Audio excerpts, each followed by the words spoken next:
Roman Polanski. I would like to talk about Roman Polanski, who in 1977, then age 44, became embroiled in a scandal involving 13-year-old Samantha Gailey. Now her name is Samantha Gamer. I'm not sure how you pronounce the last name. It ultimately led to Roman Polanski pleading guilty to the charge of unlawful sexual intercourse with a minor. Now, that is not rape. It is unlawful sexual intercourse. It's a lesser charge that he pled down to. The young woman testified that Polanski gave her a combination of champagne and Quaaludes and then raped her.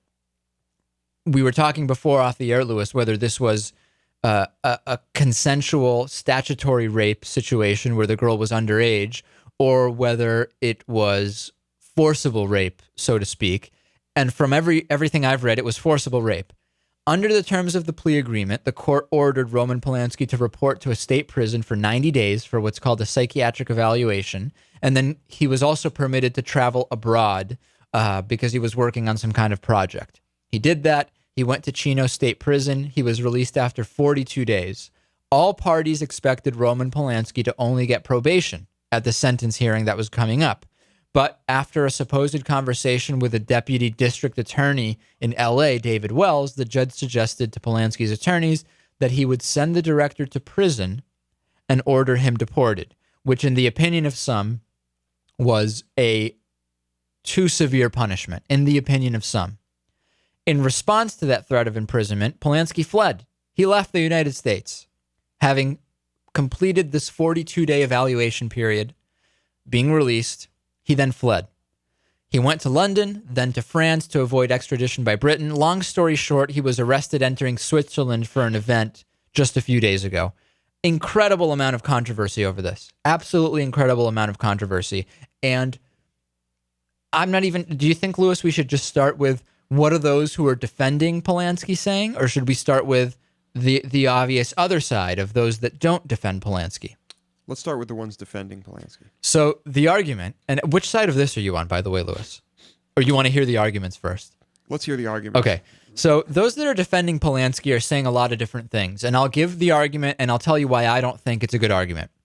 Number one, this happened years ago, and the principal plaintiff, this young girl, who is now not a young girl, says the incident is behind her. She's not interested in criminal proceedings anymore. She's not even concerned about it, so to speak. Why are they still bugging him about this? Well, the case was the state of California versus Roman Polanski. It's not up to the girl that he raped, by the way.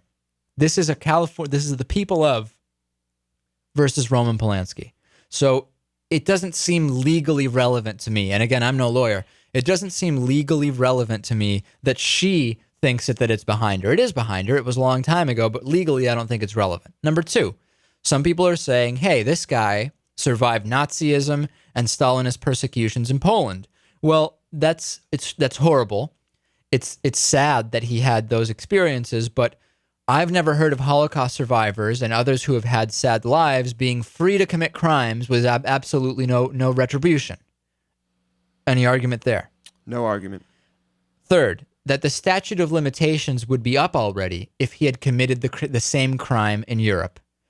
Nonsense argument to me. The crime wasn't committed in Europe. He fled to Europe to avoid serving the time he was going to be sentenced to. They didn't wait this long to try him. He simply fled. I don't think statute of limitations is the issue.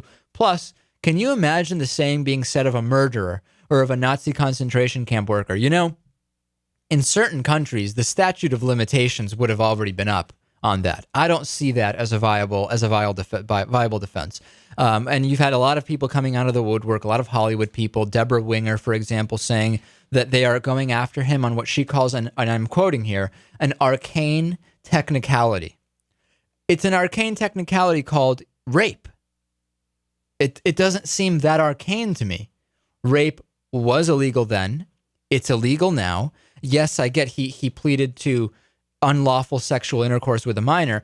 He's a fugitive. He fled. So if you rape someone and flee, that's wrong. And I know that there's tons of disagreement with what I'm saying right now.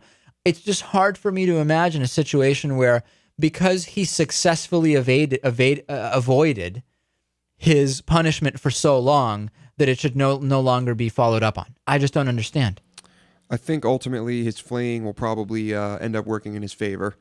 I don't. Well, think it has. He's lived a Right. wonderful life directing and producing movies and living in Europe. Right. It's already given him more than I he mean, should have. even at this point, I think it's more than likely that he probably won't do any time at all. You don't think he'll do any time? I doubt it. He's already been sitting in jail for a few days. That's some time. Well, if he does, I imagine it'll be a very short amount of time, and it will be in one of those prisons where they put people like this, which is more like a glorified, motel that you just can't leave. But at the same time, in the back to the California prison system, when child molesters go in there, they are not treated particularly well. They are not treated particularly well at all. It's not clear whether if this is followed through on, he would have to go back to the California prison system. That I don't know. But it's just very hard for me to get past. He has been convicted of a crime, a very perverted crime, for which he has not served time. He served some time during that he was in jail being held during some of the time of the trial, but he fled and he raped a 13-year-old, right? We know that. He admitted to that, and he has not served time. I hear all the other arguments. It's hard for me to get past that. Same here. I guess, he should have just done his time and well, some say he was going to get 50 years plus being deported, and that would have been an unfair amount of time, which is a different argument. Then that should have been appealed or something. But saying that because he successfully avoided being brought back, he now shouldn't serve time. To me, it's hard for me to buy it. I think some punishment is in line, and I'm sure some people will say that not being able to come to the U.S. was punishment enough or something ridiculous like that. Well, but that's very silly. Yeah. I disagree.